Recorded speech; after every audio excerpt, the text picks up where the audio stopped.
Welcome back to Harbour Unboxed. We're doing the unplanned, unscheduled part 3. Well, as of part 1, I told you there wouldn't be a part 3, but then in part 2, I corrected it and said there's probably going to be a part 3. And wouldn't you know it, part 3. Yeah, it's good. Let's do it. Today's video is brought to you by Ugreen and their new Nexode Pro 160-watt charger with a built-in retractable USB-C cable. It delivers up to 140 watts through the USB-C 1 port or the 70cm retractable cable, which can be extended to 8 different lengths, keeping your desk tidy with the cable hidden when not in use. There's 4 charging ports in total with up to 160 watts of simultaneous power output, making it easy to charge 2 laptops simultaneously. There's even a built-in smart display showing real-time stats for every port, plus there's a Bluetooth/Wi-Fi app that lets you remotely adjust charging modes, power settings, and the smart display itself. If you need even more power, Ugreen also offer the Nexode Pro 300-watt desktop charger with 8 ports and the same smart display, making it the ultimate charging hub for your entire setup. Check out the links in the description to learn more. What do you now think about DLSS 5 after the SIGGRAPH presentation? DLSS 5, let's go! go! Yeah, just one of the topics that I love talking about. DLSS 5 Unboxed, let's go. I'll just promote the podcast here at the start. If you want more in-depth thoughts or maybe a longer version of this discussion, we did talk about this in the most recent, or maybe not the most recent by the time this Q&A session goes out, but in one of the podcasts, we get into this in a bit more detail. We'll link it or something so they can find Yeah, we'll link. Go watch like 5 hours of the most recent podcast. Yeah. You might find this discussion, no promises. I think DLSS 5 is in the title, so it should be able to be found. Anyway, what I want to get into is that I don't find DLSS 5 particularly interesting. Mm-hmm. I think you're in a similar sort of boat. Mm-hmm. Anytime these sorts of things come up, I'm like, okay, like the initial presentation didn't wow me in a way. Like I thought a lot of what they presented looked pretty bad. And then this latest version in the SIGGRAPH presentation, it's definitely not as over the top as I guess the first presentation that they showed. But because it's toned down in a number of ways, the effect, the difference between DLSS 5 on versus off isn't as large now. I'm still not sitting there being like, this appears to be a must-have graphical feature.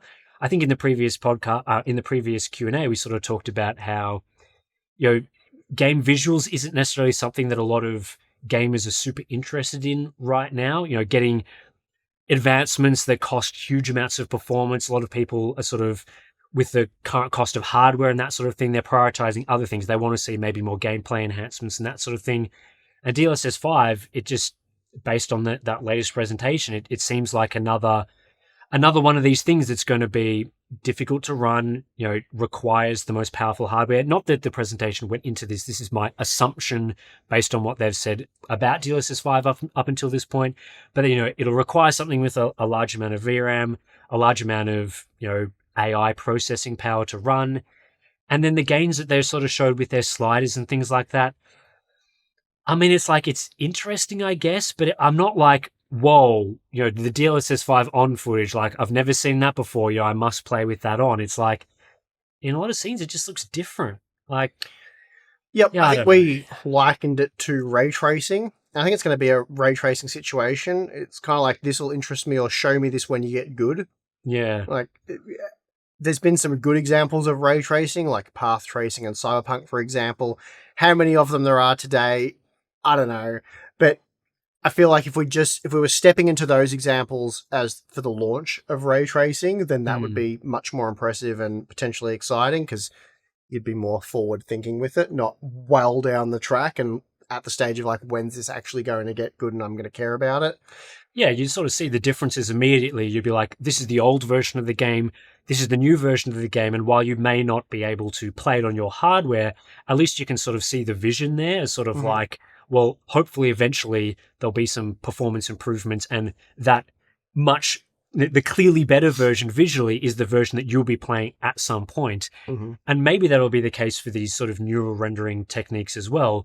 But right now, the presentation, I mean, like I said, it's like, it looks different. I'm not convinced that it looks better than and this is the case with ray tracing as well, was sort of like, does it look better in a way that wasn't achievable previously or wasn't, the best of the best that we're sort of seeing previously? a lot of the examples with this DLSS 5 presentation, it sort of looks like you've got flat lighting versus more contrasty lighting, more shadows in certain areas. And, some of the path tracing games that we've seen look sort of similar to what DLSS 5 is already doing, and that's with existing techniques. And they're saying, DLSS 5 gets better when you put path tracing into the algorithm. I'm not enthused to be running this feature on my PC hardware. Like, I'm not like, I'm desperate to see. Yeah, it seems to me like another classic tech demo at best, and it'll be years before we can actually make up our mind on it, which I'm okay with, to be honest. I'm sort of happier to just let's wait and see with it. Whereas with ray tracing, it was a feature that was being used to sell a new generation of graphics cards, so much more critical of it. There was a cost associated there, and there was a promise that buy these RTX 20 series GPUs because things are going to be ray traced and amazing, and you won't want to use a GPU without that. So it's very okay to be highly critical of that. But with this, it's not being used as yet to really sell you anything. I mean, you could argue it's being used to help sell the current generation GPUs, but they didn't launch with that and they haven't promised anything. So, but yeah, regardless, so far, all I've seen and what I'm expecting, I'm not at all excited about it. But that's okay, because my opinion can change on that. Like, if it gets to a point where it is exciting, then I'll be like, guess what? This is exciting now.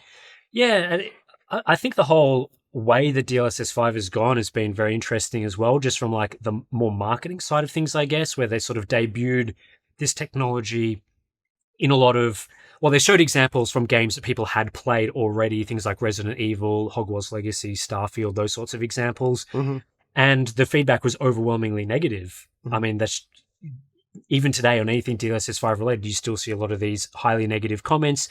And I guess that forces NVIDIA in a way into a strategy change. I don't know what they were planning on doing after their initial release, but since then to now, they've very much dialed back the marketing around DLSS 5. They haven't really continued to show those initial examples over and over again, like you see with maybe more the ray tracing and DLSS upscaling side of things, where they're continually reminding you about how good these features are.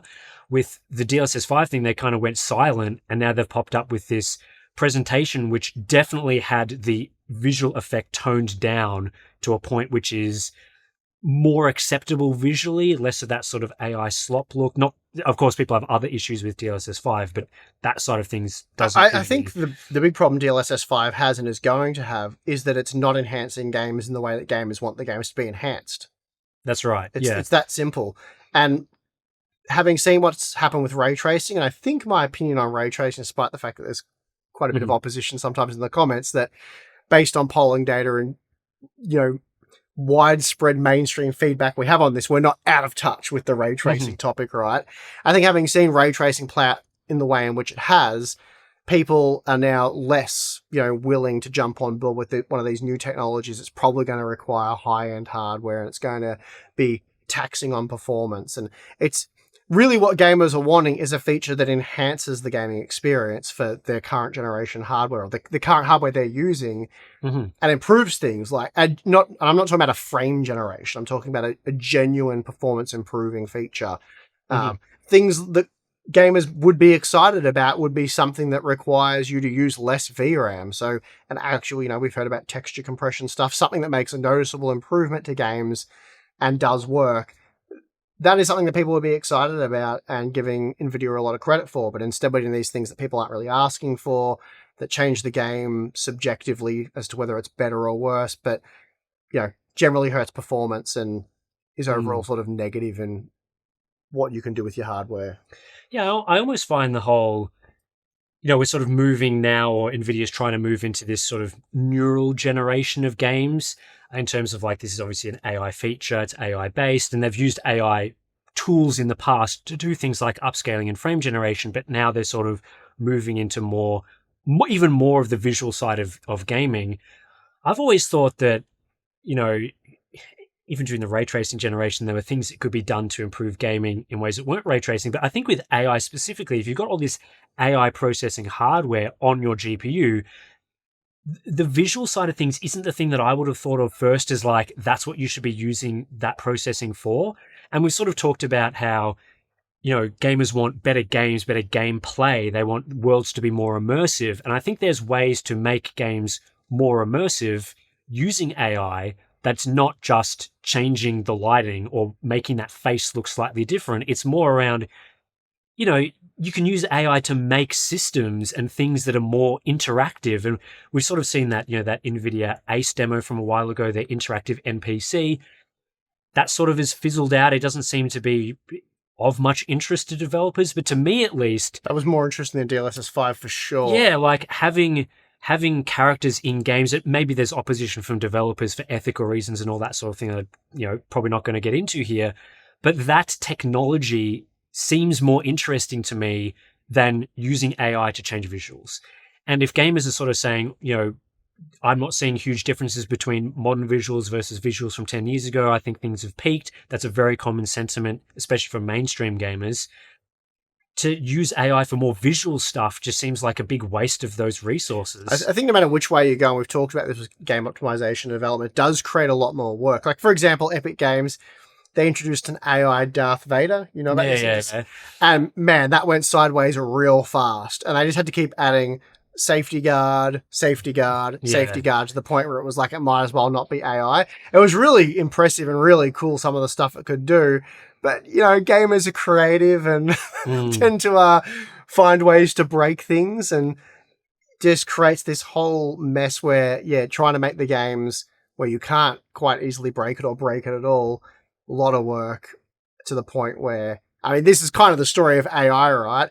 Seems really cool, but then you dig deeper, and by the time you actually get it to be foolproof and work, it would have been easier just to do it yourself. Yeah. So, yeah, I think if I was in NVIDIA's shoes with this DLSS 5 situation, they hopefully, maybe they will, maybe they won't, have learnt the lesson from the ray tracing generation, where our opinion was always that, if you've got this new feature that's going to do something at some point in the future, and it's more of a sort of tech demo in the moment that it's released, treat it like a tech demo. Make it a non-essential feature that's more of this sort of, look at what we're sort of doing. Like, these are cool things that may come to fruition at some point in the future, may be the future of gaming, but don't blast it out there as this, like, it's crazy not to use DLSS 5. Like, you're going to be missing out if you don't have the latest NVIDIA GPU to use DLSS 5. The way right now, the best way is to use this feature. I think that is just going to, especially because of the opposition to the feature already, it's really going to put people offside. But if it's treated more as this sort of like more of a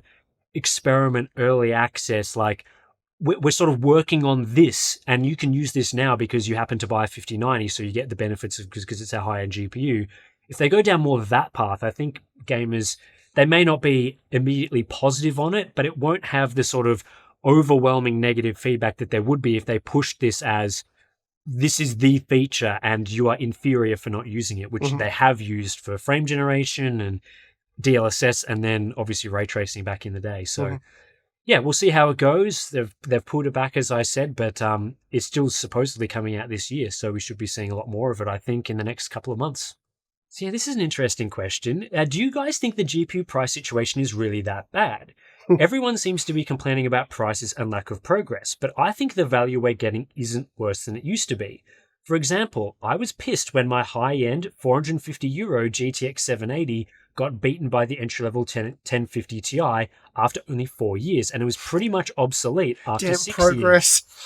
Today, the crazy expensive RTX 4090 is still the second best GPU after 4 years. Even the 6-year-old 3090 is still somewhat better than the €600 5070. Aren't we actually getting better value over time, at least for the high-end stuff? Interesting way of looking at it for sure. You're certainly paying a lot more for your 4090 than you were your 5080, so you could buy a lot of 5080s for the price of one 4090, so I don't know about your value argument there. Or the 580, right? The GTX 580. No, he bought a 780 first. Yeah.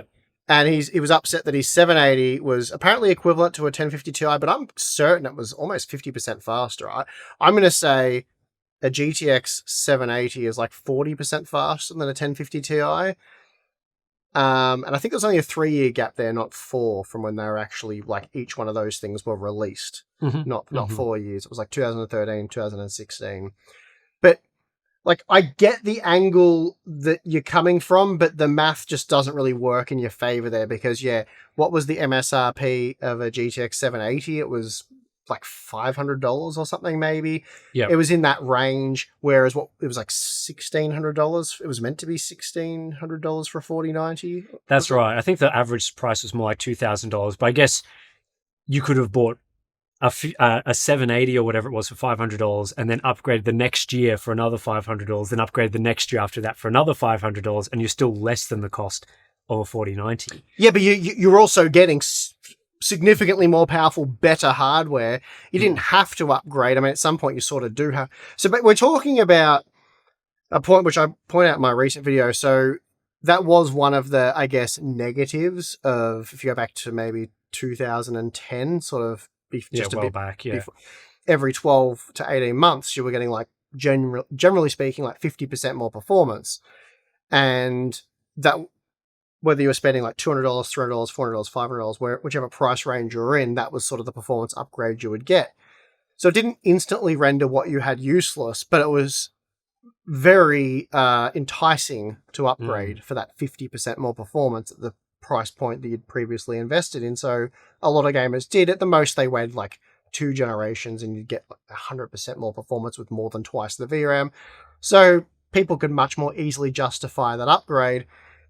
And you were genuinely getting, as I said, much better performance, but you could also crank up the visuals and you were getting better looking games. So it was kind of like, yeah, you had to spend more money more often, but you were getting this tangible upgrade. So that was kind of happy times. Whereas now you can look at the stagnation and go, well, if I bought myself a 4080 or a 4070, it's still highly usable now. Maybe even some of the higher end models from previous generations. So years later, they're still highly playable, latest games. I don't want to spend more money, so I don't have to. But at the same time, if you bought yourself, let's say, a 3070 for $500, and if today you could get a GPU that was more than twice as fast or twice as fast with more VRAM for similar money, I think most people would probably take that deal up after all those years. So, you know, there's definitely positives to the stagnation side of things, that you get to keep your products longer, but also a lot of the products do cost way more and you're not getting much of an upgrade in terms of VRAM and stuff like that. So I think the issue is that really this only applies to the very highest end GPUs, because there's still a lot of frustration from people trying to play the latest games today that their mid-range hardware from not that long ago, like 4060 Ti's and 4060s and all that sort of stuff, which is your mainstream 4060 Ti's, you could sort of say is borderline mid-range, and they're not great. They're certainly, you're certainly not sitting back going, wow, my 4060 Ti is crushing it, you know, especially the 8GB ones.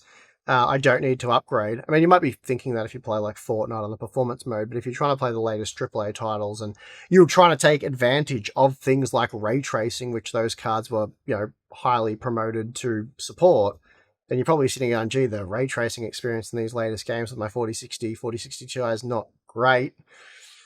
So you're probably wanting something like a 50, you know, you're probably, I think it's almost guaranteed that you'd be wanting like 5070 Ti, 5080 levels of performance for roughly what you paid for, wouldn't you? Like, yeah.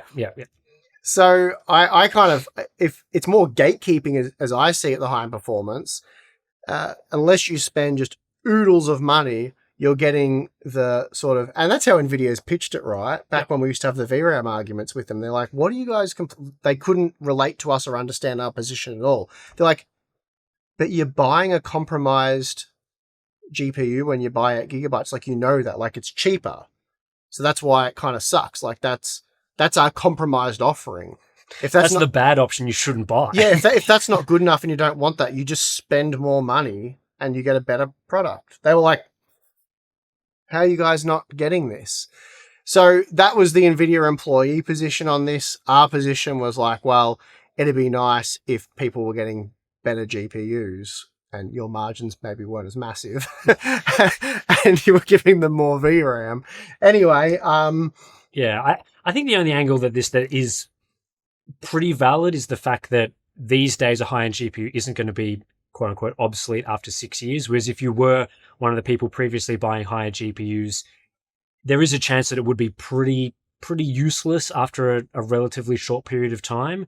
But then I've never really thought of someone who buys like the highest end GPUs as someone that also isn't a frequent upgrader, because so many 4090 upgrade guys went to 5090s. Yeah, small upgrade. The people that do frequent upgrades tend to be people who just spend more money on their PC in general, which makes them more likely to be a high-end buyer. And it's the people with mid-range and lower tier hardware that keep it for longer. That's what we've consistently heard from people. We did a survey a while back on the sort of how long do you wait to upgrade for our podcast and things like that. And the feedback was, if I buy a 3090, I'm probably going to upgrade to a 4090, then a 5090. But if I buy a 4060 or whatever, I'm going to be waiting like 3 or 4 generations, because I bought a 4060 because I didn't have a ton of money and I can't afford to spend tons of money every few generations. So if this did apply to the mid-range and lower tier products, I'd be totally on board with stagnation sort of benefiting consumers, I guess. But yeah, it benefits the people who bought years ago because they don't feel like they've been left behind. Mm-hmm. But it then is it's a massive detriment to those who are building now, because they're like, wow, how much are you paying for a 5060 Ti? And you're getting 5060 Ti performance. It's like, that stings. That's not great. So there's a couple of different ways of looking at it. I think ultimately for the consumer, the best course is to just keep getting good products and getting products with sufficient features and whatnot to last going forward. Because, we can have the 8GB VRAM discussion till the end of time, as you guys know, but paying as much as they're asking for like an 8GB 5060 Ti today, that's rough. That's really rough. I am planning to build a gaming PC soon. This will be my first, but I know this is probably the worst time for building a PC. Any suggestions for people like me who are trying to get into PC building in these hard times, including people like me who would want to upgrade components in the future? Right. Well, yeah, you're absolutely right, because of DRAM pricing and NAND flash pricing. DDR5 memory, SSDs, they're terrible. So that hurts your budget pretty badly. If you're building an entire system, the entire system cost sort of absorbs that a bit, so it's not as noticeable. Still not, great.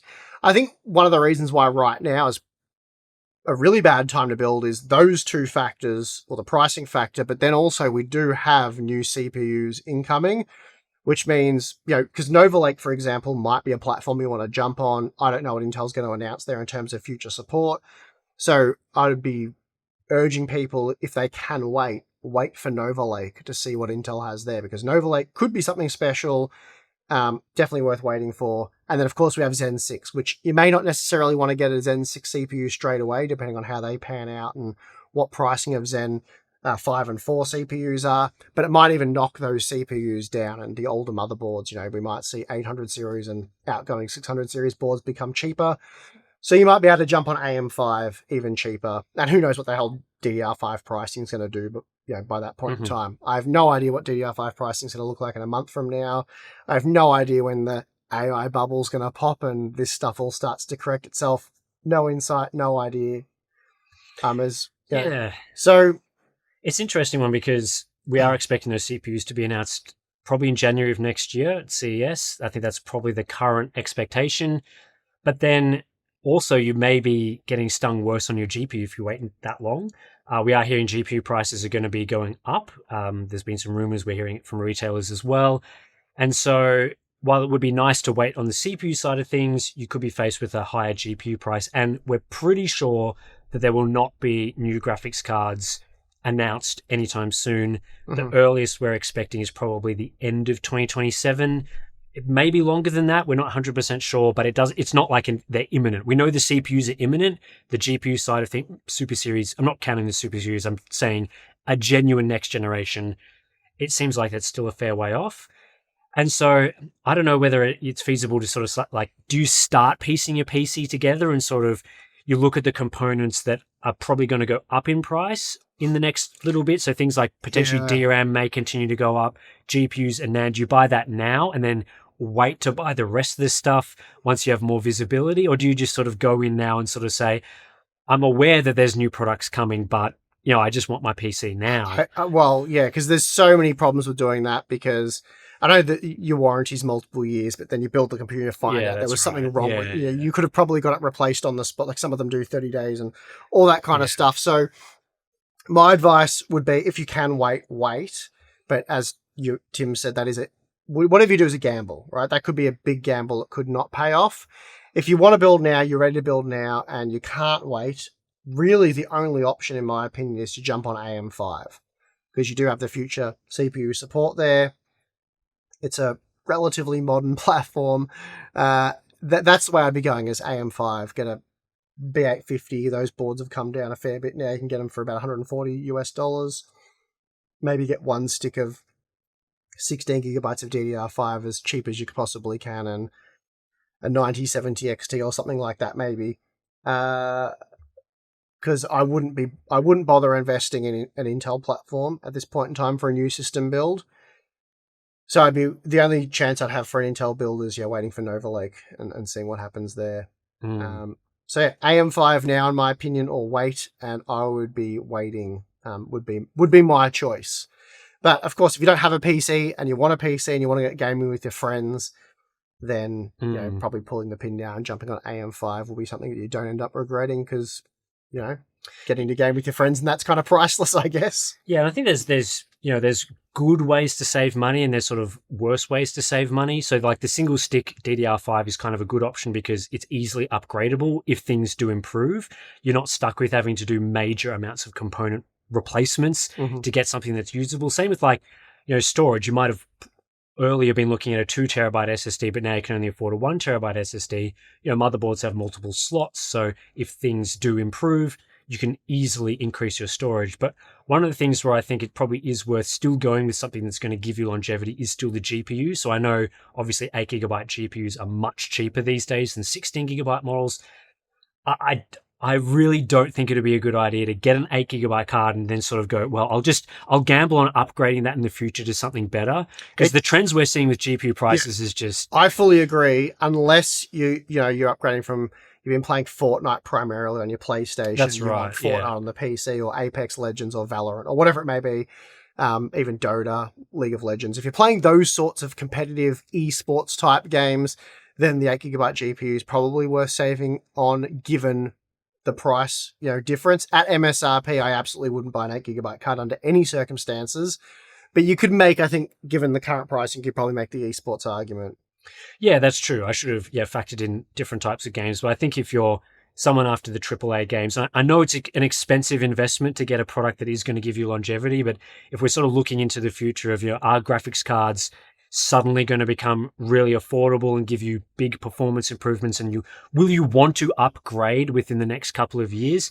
I think, as your video has sort of shown, that it's unlikely you're going to be seeing a substantial performance improvement until like 5+ years from now, in which case you don't want to be stuck with an 8 gigabyte GPU for AAA gaming for 5 years. It's the VRAM there that will tie you over for sure, rather than the compute performance. Yep.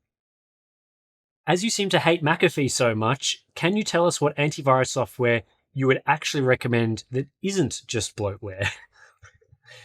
Well, first of all, sort of the way you're phrasing this, just want to make it clear, you cannot hate McAfee and Norton enough. Would you agree with that? Oh, yeah. Just an abomination. I would say I would rather have an actual virus than install either one of those viruses on my computer.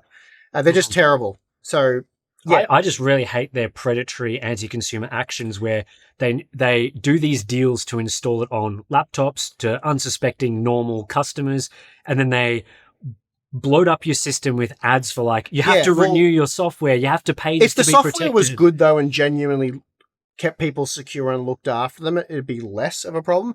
But it's actually just garbage software. I think as a virus scanner, they're actually terrible. Their detection rates aren't great. I think Windows Defender is better than both of them, and that's free and comes built into Windows 11. So I just think they suck big time. Terrible software all around, and you just definitely shouldn't use. Even if you got it for free, I don't think you should use either McAfee or Norton. They just slow your computers down. Like I said, they're basically as bad as having a virus at this point in time as to what they do to your system. So in my opinion, I think Windows Defender does a pretty good job. Some people might be surprised to hear me say that, but I think Windows Defender is a pretty decent virus scanner. I mean, I'm not someone who's going to get viruses on my computer anyway, but if I give it to somebody else, my grandparents or someone who's not particularly tech savvy, I'm pretty okay with them just having Defender active, and Windows Update does a good job of updating definitions and stuff there. Other ones that I've used that I think are okay is like Bitdefender. I don't know if you've used Bitdefender before. I mean, I'm not a big virus scanner guy myself, but I've installed virus scanners for, again, like friends and family who are a bit concerned about this sort of stuff.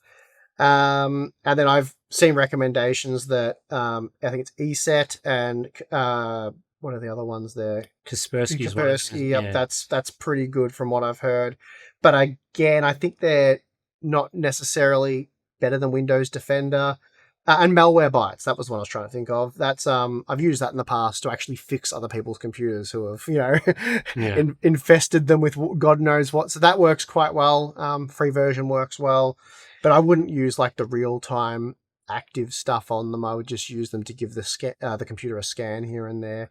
I think it's just Windows Defender plus just general, common sense practices around security, not just clicking any link in your emails that may be a phishing link. Don't open the executable in your email. Don't open the executables. Don't download PDFs from random accounts that you're not sure what they are. Don't open finds.pdf.exe. Yeah, don't do stuff like that. Just don't go to dodgy websites. And, especially when it comes to, obviously a lot of people do pirating, for example, and that is a risk factor for people.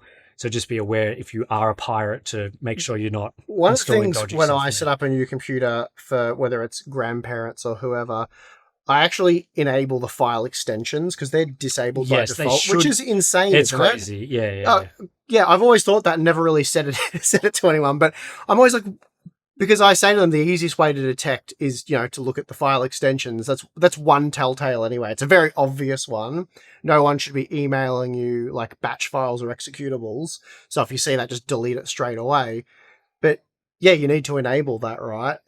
Some email clients might bypass that and show you the actual file extension. But Windows Explorer, kind of a big one in Windows. You got to go to the options and enable it on it. Yeah, it's crazy. That to me seems wild on a computer where, you want to be careful what you're actually double clicking on. Anyway, I wouldn't necessarily come to me for virus scanner advice because I don't remember the last time I had a virus or worried about this. Just don't use McAfee. Well, definitely don't use McAfee or Norton. Yeah. Both trash. I think you should be pretty good with like Windows Defender, but just don't go to dodgy websites or click on dodgy links. All right, Tim, pretty interesting one here. If you put one 8GB memory module with one 16GB module, so 24 gigabytes in total, and then you would have matched, say, the frequencies and timings, will the larger stick only use 8GB in dual channel? And the answer is technically, well, really yes, but you don't end up with just 16GB. So it runs in, for Intel, it's like flex mode. It's an asymmetrical memory mode on AMD motherboards. So the motherboard detects this and puts it into a certain mode. So yeah, Intel, AMD have the modes. So basically the way this works is for the 16GB stick, the first 8GB is in dual channel with the second 8GB module. So that works as you'd expect. So you have 16GB of dual channel. The other 8GB isn't like partitioned off or inaccessible. It just becomes an 8GB pool of single channel memory. So by default, the system will load your game or whatever it is doing into the dual channel 16GB. And if it spills over, it'll go into the single channel 8GB, which is really cool for a mismatched memory configuration where you're trying to carry over sticks. And it's much more preferable to just having, say, 16GB, so two 8GB sticks, because when that happens, you then have to go through you basically use the local storage, so that would be your SSD in, I think, most situations. The old page file.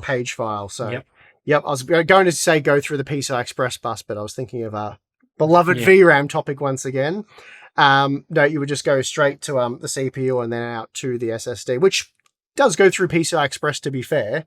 So anyway, that is a significantly faster way of accessing stuff that you'd want to have in memory rather than having it on the page files, having it in a single channel 8GB buffer. When you spill over the dual channel configuration to that single channel, you will notice probably a hit to like stuff like 1% lows, and that does depend on the game and how CPU limited you are. In a lot of situations, you're probably not that CPU limited. We do have a video showing single channel, 1 stick versus 2 stick of the same capacity. Anyway, I think it was similar capacity. No, it was one 16 gigabyte stick versus 2 16. So it was 16 gigabytes versus 32 gigabytes, and then single channel versus dual channel. Different thing, but yeah. You're mostly going to be GPU limited, I would say. Does depend on the type of games you play, so maybe I shouldn't say that. It depends, all right? Depends. Depends if you're playing Fortnite performance mode or Alan Wake. All right, Steve and Tim, what were your first GPUs you bought with your own money? Well, you're going to get 2 very different answers here, let me tell you.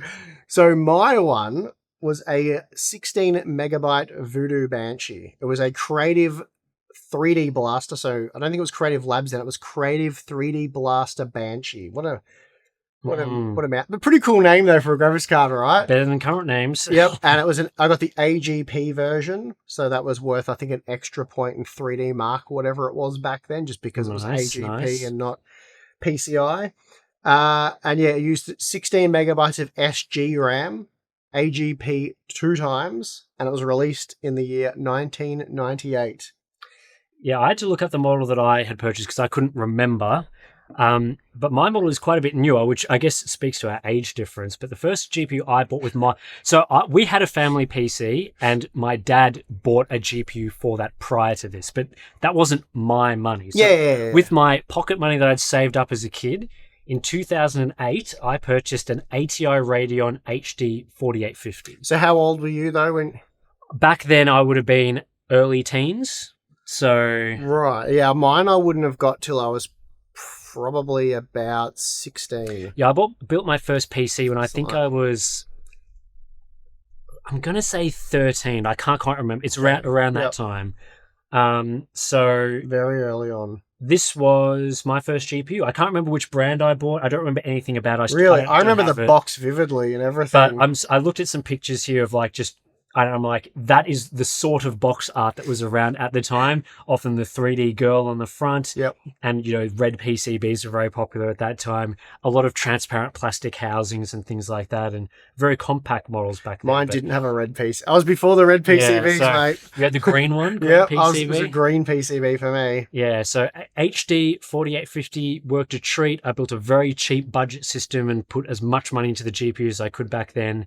And worked really well. Played some games, the original Assassin's Creed, that sort of stuff. Loved it. It was great. Cool.